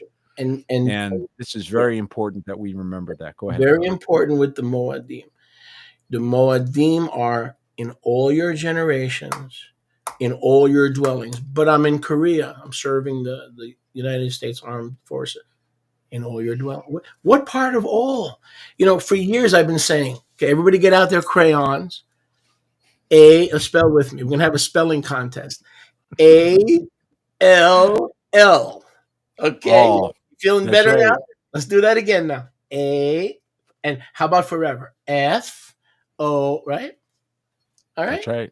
Which part of forever are you struggling? What part of that did you not get? Well, see, the Nephilim don't get any of it. So there's a mental disconnect. And you may say, well, what does that mean? Are you talking about giants, Peter? No. Listen carefully. I'm talking about people who look just like you. They were standing there opposing Messiah and he called them out as the brood of vipers. They're That's right. sons of the devil. You are sons of your father, the devil. He told you to your face Told you who what they you were, told you what you didn't right? know. Right there. So Mhm. now you see that he who can see in the spirit is going, let me tell you what these are. These are not real people. These are people, these are mankind. They look like man, but they were made to deceive you.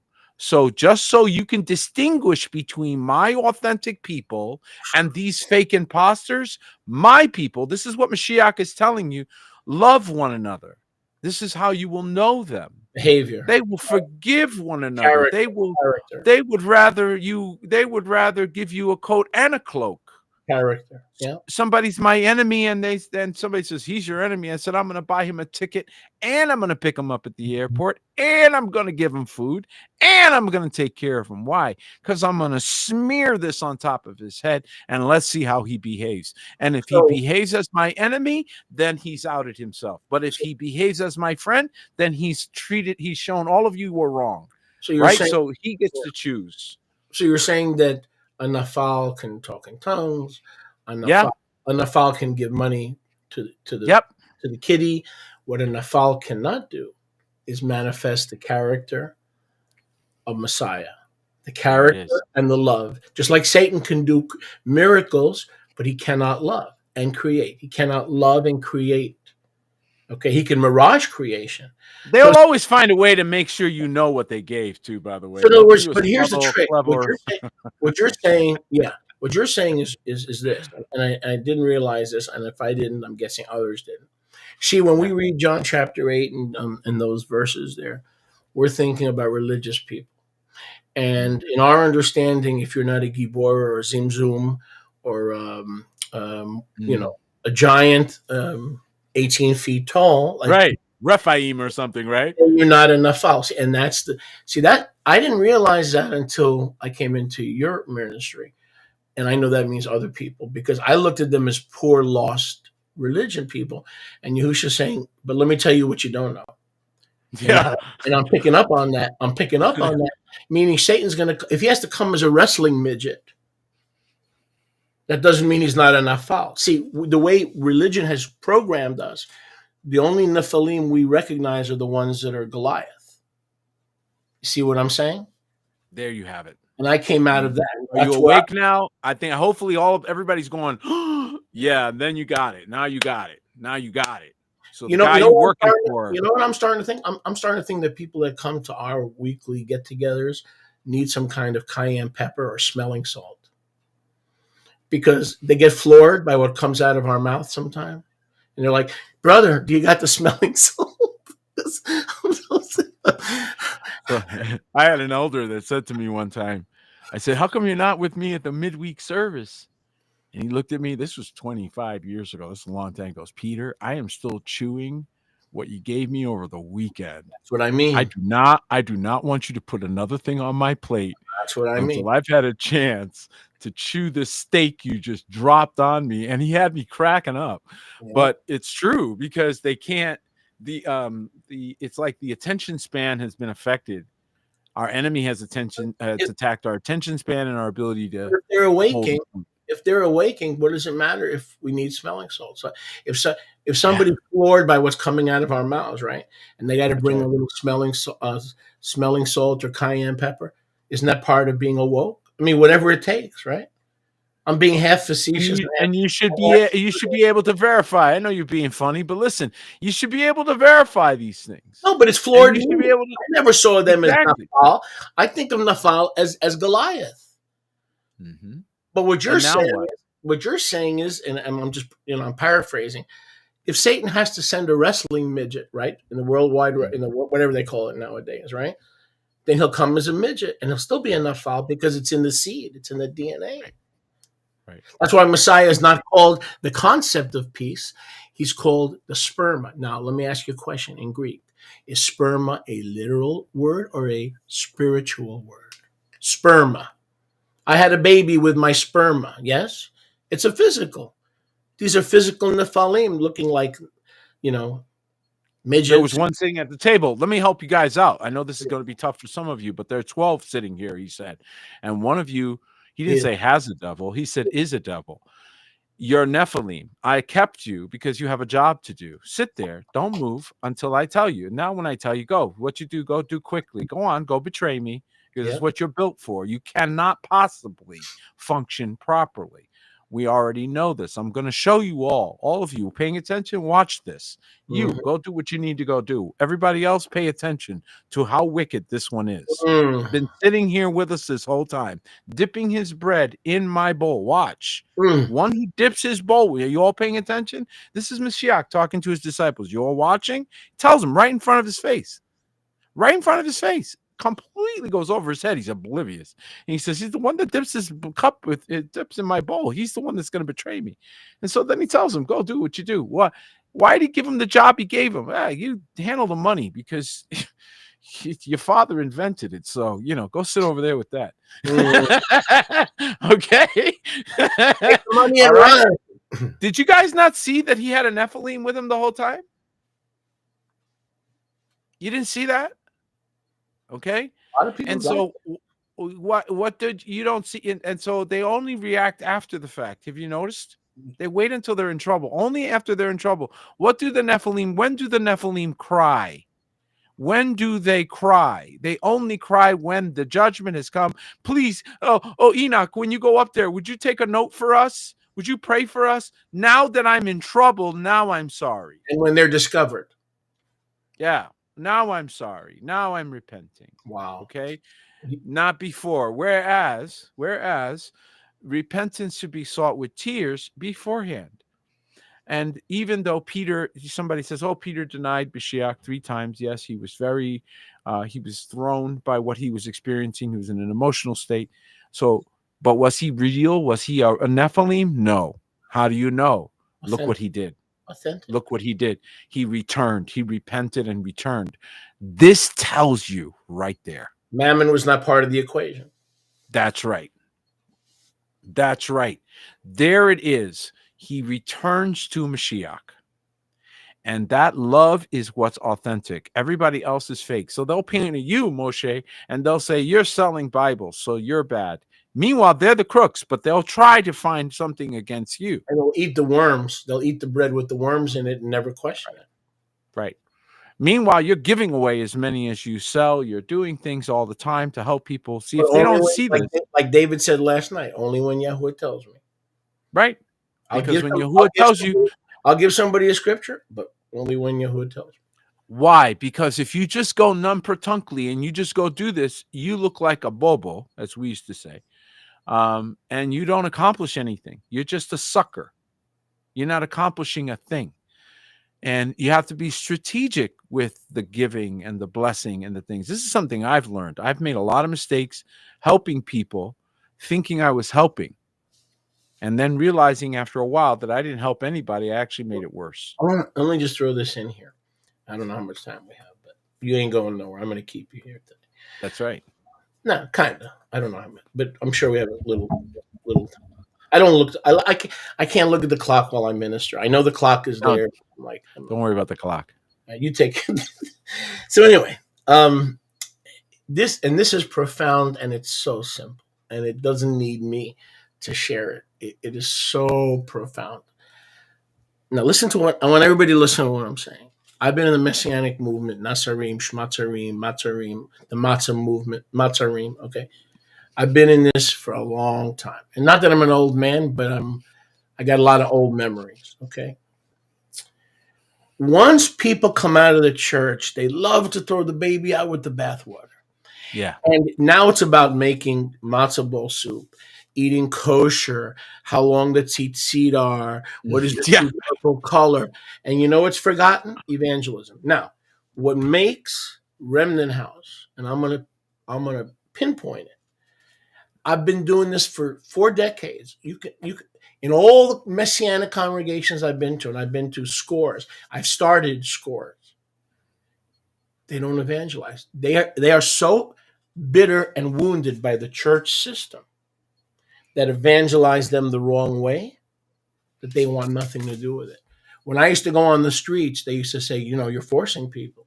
When I used to go out looking for the lost and feeding the hungry, they said, well, if it's really Yahuwah, you have to wait and let them come to you. They've developed an antagonistic spirit. This ministry, I don't know what this is, yours, mine, ARM, right? One of the few that are left who keep Torah, believe in the two houses, believe in the true name, keep the Moedim according to the division of time of angels and Moses and Torah, and still believe in evangelism. Peter, you can count them on one hand. Go up and down the internet on all these messianic websites. You won't find one half of a verse about the Great Commission. So when I saw that with you, and nothing to do with David, nothing to do with Sunday night, when I heard you, what winning souls, saving souls, I'm like, that's the way. There's a balance. We keep Torah, we guard the commandments, but we don't forget. The Great Commission is still great. Just because the church wounded us and lied to us doesn't mean it's not great. It's still great.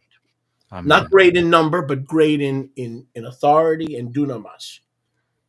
And an effective agape. It's great, the Great Commission, right? Amen. Amen. Without understanding that, you start to lose. You start to guard the gate. You become like the Pharisees who prevent others from entering in. And so you cannot allow this to come into your heart. And this is the absence of love. So the love of many wax cold. The entire point of him sending his sons is not to condemn. And this is what starts happening as people come into knowledge. The knowledge will puff up, and then they start to become condemners instead of liberators. And we are not here to condemn our brethren. He did not send his son into the world to condemn. Neither did he send any other sons into the world to condemn. But whoever thought that whoever thought that evangelism would become a dirty concept. I am telling you that in the Messianic movement, it has become something that is frowned upon. Yes. Those of you who don't know anything about Remnant House or Yadi or anything else, we are not ashamed of the gospel, Romans 1:16, which at its core includes love for brethren enough to evangelize them. We are special, Peter. We are special. In that regard, we are special. They've lost their love for souls because now they're into Torah and getting it right and getting Jerusalem time right. Doesn't that seem a bit self-centered and selfish? It seems to me like you're trying to preserve your own life. And instead of seeking to save the lives of others. And I just find that so counterintuitive to Mashiach's words. So you got this group, we're going to get together and we're going to get ourselves together. We're not inviting anybody else in, and we're going to be snarky toward anybody that comes near us. How is this kadosh? I don't get that. So and how are we going to grow by osmosis? I don't expect, especially the snarky thing and the, being mean and talking down. But I'm going to make a statement here that everybody's going to disagree with. Watch my lips. The church, when it comes to evangelism, I know about the false altars. I got all that, okay? When it comes to evangelism, they're experts. When it comes to keeping Torah and discipleship, they can't mentor a frog, okay? We're strong with mentoring, but the church is strong with evangelism, so we throw the baby out with the bathwater. That the truth is, let's be honest, with the altar, with the curses, with the fourfold, all that's 100% true. But most of us, not all of us, got saved in the evangelistic outreach of the church. And then, praise Yah, he let us out of there. So let's be honest. When it comes to mentoring, they need us because we teach them Torah. When it comes to evangelism, they know what they're doing, and they haven't forgotten that. So let's be balanced when we scold some, a system or an organization. Great point. Let's be balanced. When it comes to let's work together. When it comes to together. Things, they do it right. That evangelism and what makes our ministries, even if I had never met you, okay, Yadi never stopped winning souls. My wife goes to town, she hands him a pamphlet, she gives him a business card, she sits down, she doesn't come home for 6 hours. I know what she's doing. She's evangelizing. But we're the exception. It shouldn't be that way. In the Messianic Nazarene, it shouldn't be that way. That's right. That's right. Did you hear that, guys? It shouldn't be that way. And so I'm pretty sure my brother David's over there going, amen. Let's get him in the water. Let's get him in the water. Isn't he just a delight? Don't you just love him? He's sweet. I Is he just like love that his in heart. real life? Is he like that He in real life? really is. He really is. He's a sweetie. That's just the way We need he is. sweethearts. We need sweethearts. Everybody can't be like like me, you know. We need we need We repentant. need you too. We need We repentant. need you New too. Yorkers. We need repentant New Yorkers. Is David have? Yeah. Does he have a New York connection or no? Yeah, no, he does. Though he was born elsewhere, but he would his family, because he's my cousin, so we all celebrated together. And everybody, when my grandparents lived for many years in New York before moving to California, so the family would all come together there. And this is where we learned a lot. Yeah, Nueva York. That's right. That's right. You know, there's an So old saying that you could take the boy out of New York, but you can't fully take New York out of the boy. And that's true for me. I can't speak for everybody, but I think the survival elements, the things you learned, yeah, when you went through that, you cannot take that away. We learned how to discern trouble when we see it. We learned a lot of things. That's how we survived. I learned how to play stickball. Remember stickball? I remember that. I used to play a lot of Little stickball. stick. They used to buy them in the store with a pensy A pinky. lot of stickball. I also learned not to win every game. If you win every game, you get beat up. Don't win every game. Throw a couple. do a couple. Don't win every game, man. It's bad news. Do a couple of Black Sox scandals so you don't get beat up. All right, I'll tank it. I'll do a Black Sox scandal. No, I'm not kidding, guys. Let me tell you something. You know, when you're gifted, and I have a brother, Scott Kale, who's another, he's a virtuoso. And people that are gifted, man, they get beat up because nobody likes them after they win something too many times. So you got to learn, like, if you're really, really gifted out there, really good, dial it back, because you're going to get people upset. You better dial it back, man. Oh, wow. Unless you're 8. And when you're 8 years old, you get away with it. But boy, I tell you, it's a hyper competitive world. And the Nephilim make it so. They are constantly they're at each other. They're always doing this.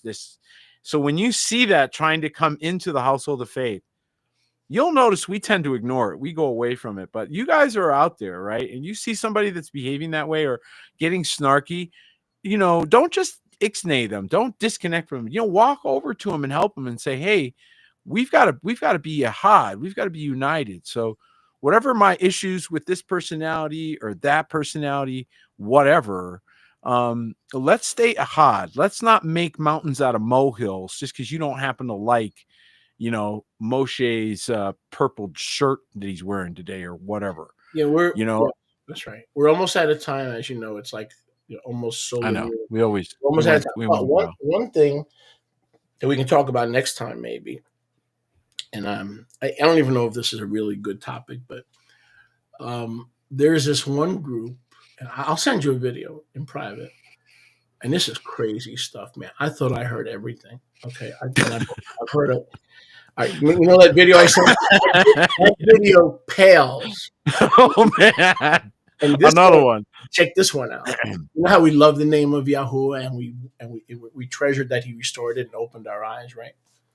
Well, there's this group in Australia, and they're all hairstylists. Okay. And this is what they teach, Peter. I've never heard this in my life, that Yahuwah is no more. What happened to Yahuwah? He morphed like a butterfly and a caterpillar into Yahusha. In other words, Yahuwah no longer exists. And therefore, Yahusha alone is Elohim. These people are whack, man. I said, I don't want to be in their moccasins when they get to Judgment Day.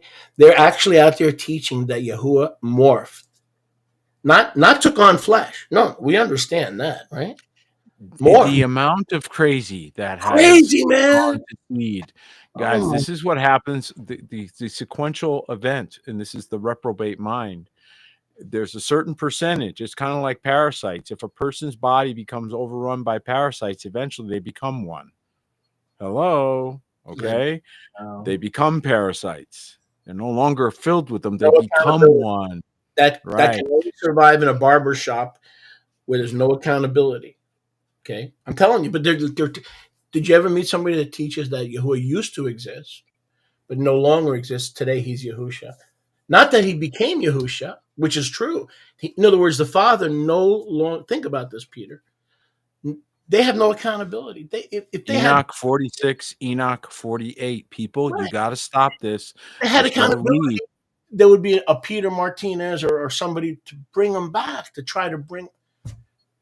Being isolated is a precarious danger that you get Yes. into. Could you imagine that? In all my years, what do you mean the Father? Jehovah, Shmahovah, I've heard all kinds of theories, but to say the Father doesn't exist, I never heard. You know, Even the Pharisees will tell you that the Father exists. Oh my gosh! So it's ludicrous, but it goes to show you, you just made a great point. Isolation is a bad idea, guys. When you're in isolation, you're always right. No one's arguing with you.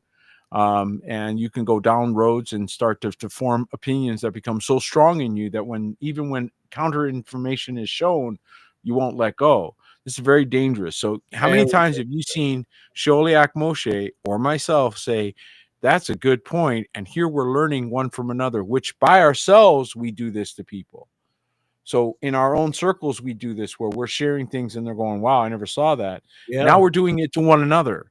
yeah, Which goes to show you accountability. that the gift doesn't change. The gift No. will rise or fall to the level of the audience that you're dealing with. I'm dealing with Sholiak here, right? So he's going to have a certain acumen, and everybody's different. However, the Ruach is always saying the same thing. So this is how you come into unity, is that you say, oh, wow, that's the same thing I just told somebody. Learning The from Ruach is always saying the same thing. learning from one another is important, but in terms of when you get to a mature level, as fivefold ministers are, when you get to a mature level, it's more of the accountability. Yeah. I'm less likely to wake up one day and start teaching to 6,000 people that in order for Yahusha to walk the earth, the Father had to leave his throne and no longer exists. You'd call me to account. I had 3 or 4 other people say, brother, you're wrong. You should stop the Saturday broadcasts until you're sure of what you're saying. Right. That accountability is paramount. Yes. And it's as much as we love everybody and we respect all gifts, this is, I think any sane person would agree, this is too dangerous at this point. Mm-hmm. It is too dangerous at this point to think you, the Lone Ranger, have it all figured out by yourself. So nobody, I don't care how gifted you think you are, can finish this race by yourself. You need your brothers. You need, if you are right and you have certain revelation that no one else has heard, and you got something that we all need, don't you realize we're going to confirm it? We're going to. I remember somebody who was nervous to bring something to Sholiak Moshe. Also, the same person nervous to bring something to me. In both cases, surprised by our reaction. Both times, separate, and neither one of us compared notes. And this person brought me something, and they were trying so hard to soft pedal it. I said, would you get to the point? Finally, they get to the point, and I'm like, oh, I agree with you. And they were shocked. Same thing happened with you. The same person brought you something, and you're like, oh, yeah, I agree with you. And they're like, I don't know what to do with this. You see, they're anticipating conflict, anticipating a problem. And how many people don't just share and aren't honest or don't come and communicate because they presume they know how you're going to react. They presume they know, oh, you're going to reject it. I already know you're going to reject it. You don't know any such thing. Right. You don't know any such thing. So again, let's relearn one another. Let's come back to fellowship one with another. Yes, that's my admonition for the end of this broadcast. Yes, exactly.